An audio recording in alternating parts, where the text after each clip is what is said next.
Halo, bertemu kembali dalam bidang studi bahasa Indonesia bersama saya, Bu Hana. Oke, hari ini kita akan membahas teks eksplanasi pada KD 3.4 dan 4.4. Tujuannya adalah menganalisis struktur dan kebahasaan teks eksplanasi. Yang kedua, memproduksi teks eksplanasi secara lisan atau tulisan dengan memperhatikan struktur dan kaidah kebahasaan. Oke, check it out. Oke, nah struktur teks eksplanasi ada 3. Yang pertama diawali dengan pendahuluan yang berisi pernyataan umum. Kemudian pernyataan umum dijelaskan oleh beberapa deretan penjelas. Deretan penjelas ini disebut juga dengan isi ya. Beberapa penjelas tersebut kadang-kadang disimpulkan dalam bagian penutup.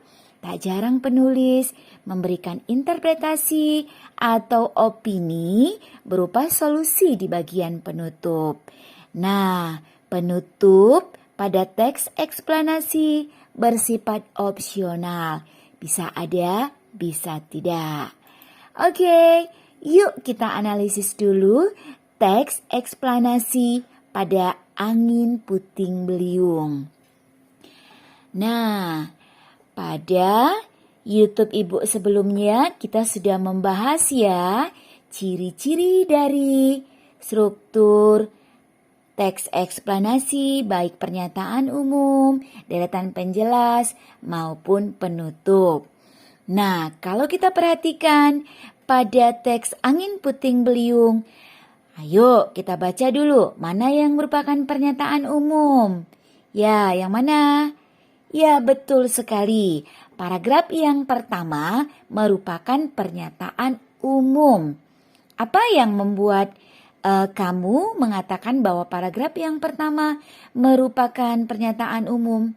Ya, benar sekali.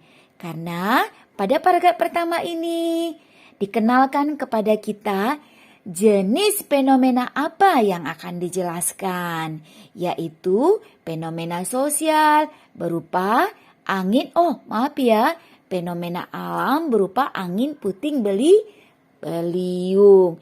Nah, di sini penulis juga menjelaskan kepada kita yang disebut dengan angin puting beliung itu bagaimana.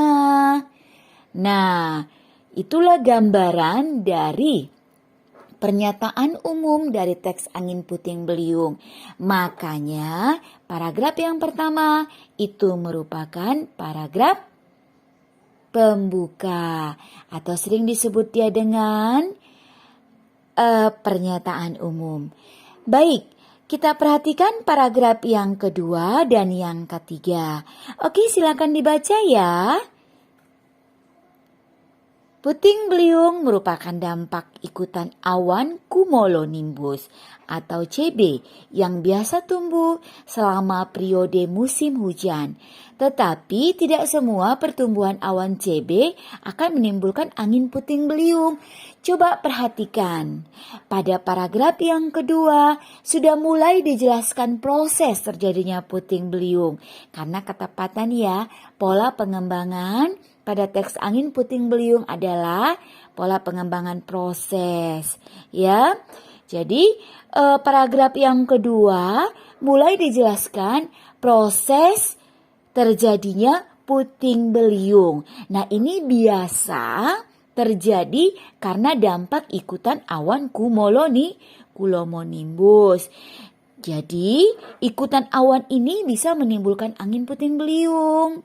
Nah, kemudian pada paragraf yang ketiga, kehadirannya belum dapat diprediksi karena terjadi secara tiba-tiba pada area skala sangat lokal.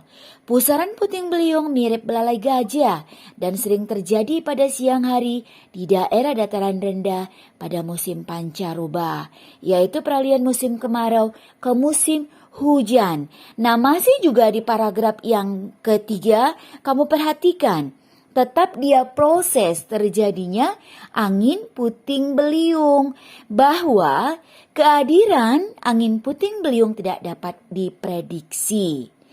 Nah, dijelaskan juga di sini pusaran puting beliung mirip belalai gajah dan sering terjadi pada siang hari di daerah dataran rendah pada musim pancaroba. Hati-hati ya kamu yang berada di daerah dataran rendah, apalagi pada musim pancaroba. Nah, selanjutnya kita perhatikan pada paragraf yang keempat, 5 dan 6. Nah, paragraf yang keempat, ayo kita baca. Angin puting beliung terjadi akibat pertemuan dua arus udara, yaitu udara panas, udara bertekanan maksimal, dan udara dingin, udara bertekanan minimal. Pertemuan dua arus udara tersebut kemudian menimbulkan pergolakan. Arus udara panas mengelilingi udara dingin secara naik turun dengan kecepatan tinggi. Apakah paragraf yang keempat ini masih dia ke dalam deretan penjelas? Ya, tentu saja ya, kalian pintar semua. Kenapa dia masih dalam deretan penjelas atau isi? Karena di sini di paragraf keempat dijelaskan masih proses angin puting beliung, bahwa angin puting beliung bisa terjadi akibat pertemuan dua arus udara. Apa saja? Udara panas dan udara yang dingin. Pertemuan itu menimbulkan pergolakan dan arus udara mengelilingi udara dingin secara naik turun dengan kecepatan tinggi. Hal itu bisa membuat angin puting beliung. Kita perhatikan lagi paragraf yang kelima.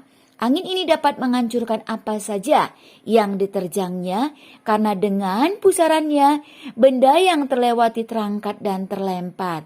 Baik, menurut anak ibu ini paragraf yang kelima, ini masihkah masuk dia ke dalam paragraf deretan penjelas atau penutup? Oh, benar sekali. Ini masih dia ke dalam deretan penjelas. Dari mana kita ketahui ini masih dalam deretan penjelas? Nah, di sini dikatakan bahwa angin ini dapat menghancurkan apa saja yang diterjangnya. Karena dengan pusarannya, benda yang terlewati terangkat dan terlempar. Nah, dalam paragraf yang kelima, ini merupakan dampak atau akibat dari terjadinya angin puting beliung. Seperti yang kita ketahui, ciri-ciri dari sebuah deretan penjelas atau isi, ada nanti proses terjadinya fenomena tersebut, ada hubungan kausal, ada faktor-faktor penyebabnya, apa akibat dari fenomena tersebut. Nah, benar bahwa paragraf yang kelima adalah paragraf penjelas. Kenapa? Karena berisi akibat dari terjadinya puting beliung. Baik, kita perhatikan paragraf yang terakhir. Yuk kita baca lagi. Angin puting beliung tidak dapat dicegah, namun dengan mengetahui karakteristiknya, kita dapat mengantisipasinya dengan cara mengetahui bulan-bulan pancaroba untuk meningkatkan kewaspadaan. Nah, kita perhatikan pada paragraf ini tidak ada lagi proses, tidak ada lagi menceritakan sebab akibat ataupun faktor-faktor penyebab dari angin puting beliung. Bahkan tidak ada juga di sini dijelaskan apa akibatnya. Namun dalam paragraf yang terakhir ini si penulis memberikan saran, bahkan dia memberikan solusi. Ya, penulis menegaskan angin puting beliung tidak dapat dicegah. Namun dengan mengetahui karakteristiknya, dia kasih saran. Penulis kasih saran, kita ketahui yuk karakteristiknya. Supaya apa? Supaya kita dapat mengantisipasinya. Dengan cara apa? Ya kita ketahui bulan-bulan pancaroba. Nah, dengan mengetahui bulan-bulan pancaroba, kita bisa menghindari angin puting beliung dan bisa meningkatkan kewaspadaan. Nah, begitu ya cara untuk menganalisis struktur teks eksplanasi. Gampang kan? Oke, nah lalu kita perhatikan lagi kaidah kebahasan teks eksplanasi. Yang pertama menggunakan istilah, yang kedua menggunakan konjungsi. Ada konjungsi antar kalimat, ada konjungsi temporal, ada konjungsi kausal. Yuk kita analisis teks Angin Puting Beliung berdasarkan kaidah kebahasaan. Kita perhatikan untuk istilah. Apa yuk istilah? Jadi dalam teks eksplanasi, istilah teknis sering digunakan untuk menjelaskan fenomena. Istilah teknis adalah kata atau gabungan kata untuk mengungkapkan suatu makna atau konsep dalam bidang tertentu. Jika fenomena alam yang dijelaskan, maka akan ditemukan banyak istilah fenomena alam. Contohnya, pada teks Angin Puting Beliung, ya. Apa aja istilahnya? Ada angin puting beliung, tornado, awan cumulonimbus, musim pancaroba, pusaran, dan lain lagi. Nah, demikian juga fenomena sosial yang dijelaskan. Maka akan banyak istilah yang berhubungan dengan fenomena sosial. Contohnya teks pengangguran yang sebelumnya sudah Ibu tayangkan ya. Nah, di dalamnya ada istilah yang berhubungan dengan itu. Pendidikan rendah, meningkatnya kriminalitas, kesehatan yang kurang, ekonomi yang tidak memadai, kurangnya percaya diri. Itu istilah-istilah yang berhubungan dia dengan fenomena sosial yang berjudul pengangguran. Jadi, menggunakan istilah itu salah satu ciri dari kaidah kebahasaan teks eksplanasi. Kemudian menggunakan konjungsi. Ya, menggunakan konjungsi. Nah, ada konjungsi antar kalimat ya. Kalau kita perhatikan teks eksplanasi Angin Puting Beliung di paragraf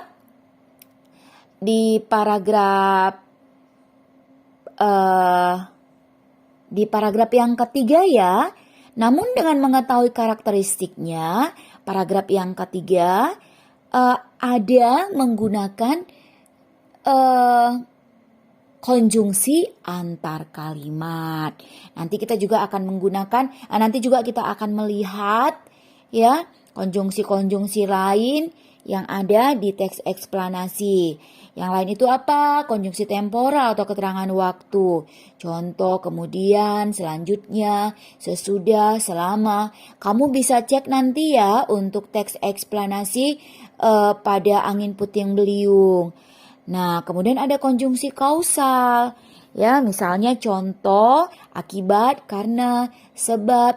Itu nanti akan kita jumpai dalam teks eksplanasi. Nah, itu dia ya cara untuk menganalisis struktur dan kaidah kebahasaan. Lalu kita akan belajar bagaimana memproduksi teks eksplanasi. Nah, memproduksi teks eksplanasi sama ada dengan kegiatan bagaimana menulis teks eksplanasi. Ya, jadi dalam memproduksi teks eksplanasi sama dengan memproduksi teks-teks yang lain. Yang pertama tentukan tema. Kamu tentukan dulu temanya apa. Fenomena sosial kah? Atau fenomena alam kah? Ya, kamu tentukan temanya. Baru yang kedua, kumpulkan bahannya. Bahan itu bisa diperoleh dari berbagai sumber, termasuk dari proses belajar di sekolah, internet, buku pelajaran, atau dari penelitian langsung. Nah, kemudian yang ketiga, menyusun kerangka. Kerangka teks eksplanasi disusun mengikuti pola pernyataan umum, diikuti deretan penjelas, diikuti dia dengan penutup. Itu strukturnya ya. Baru mengembangkan kerangka. Setelah kerangka tersebut tersusun, ya, baru kamu kembangkan kerangka tersebut menjadi eksplanasi yang utuh. Hubungkanlah kalimat satu dengan kalimat yang lain menjadi kalimat yang padu atau koheren. Ya, nah begitu cara memproduksi teks eksplanasi. Baik, terima kasih.